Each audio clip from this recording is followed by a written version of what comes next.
5 years we spent together, weaving our lives with shared vows, and yet, it ended in an instant. A simple message that shattered everything. I need distance. Don't reach out for now. No argument preceded it, no warning. Just an eerie, suffocating silence. 2 days later, a photo surfaced on my phone.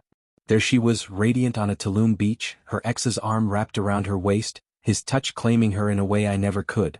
I was a ghost, a mere shadow of the life I thought we had built together. That image signified the end of our marriage and the beginning of my life as someone who had never existed in her world. We weren't perfect, but I had believed we were steady. Saturdays spent in the kitchen, stirring sauces while she brought me mugs of coffee in bed. Small gestures, intimate moments, shared hopes, and dreams that whispered promises of forever. I had thought we were on the same page, but now, I wonder if the tears she shed on our wedding day were not tears of love but of regret, mourning the betrayal she was already planning. The signs had always been there, subtle, barely noticeable. Her phone always face down. The bursts of laughter when she read messages she refused to share. The new passcode for her phone, just for personal space. I respected her boundaries, how easily they became miles. The night before she left, she kissed me, soft and routine.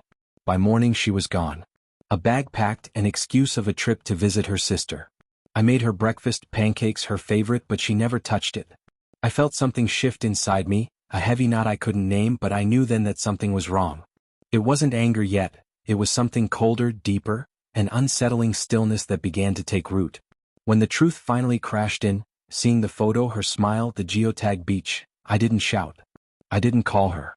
I didn't beg for answers. I just sat in silence, letting the quiet fill the space between us, and began to plan. The Audi, her beloved car, the one she always drove, was registered in my name. Every penny for it came from my account. The condo we shared was mine too, built from my down payment. I'd managed our finances not out of control, but because she hated budgets. Her words, not mine.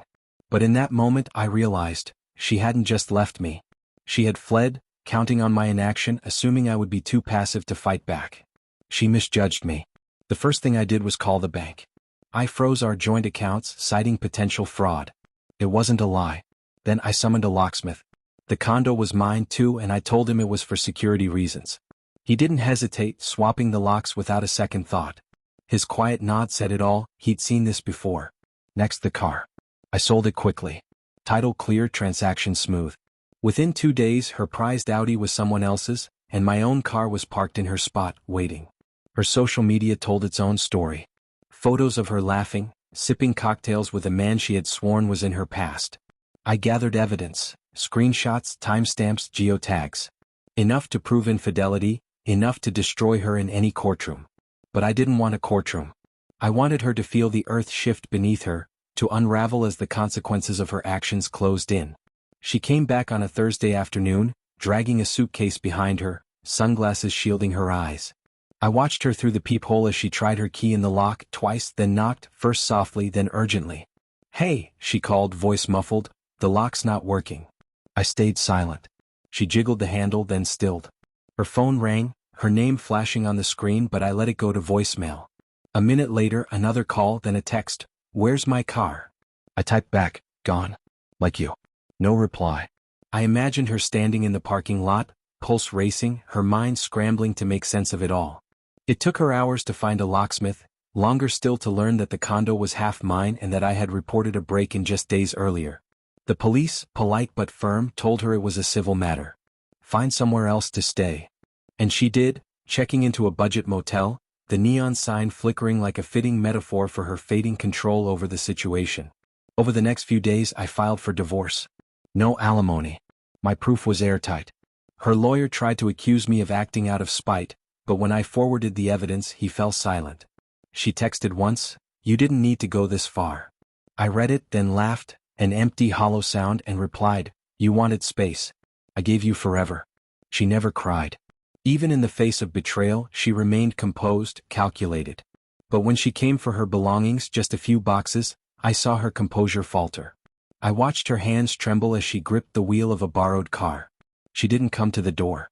A mover arrived to collect her things, and as I watched, I tucked a note into one of her old novels. "You saw me as temporary. I became your reckoning." Now the condo is still, devoid of her presence. No mugs half drunk on the counter, No scent of her perfume lingering in the air. Just clean lines, quiet corners, and an emptiness where once there was life. Some say vengeance is loud, chaotic, a roar of destruction. But they're wrong.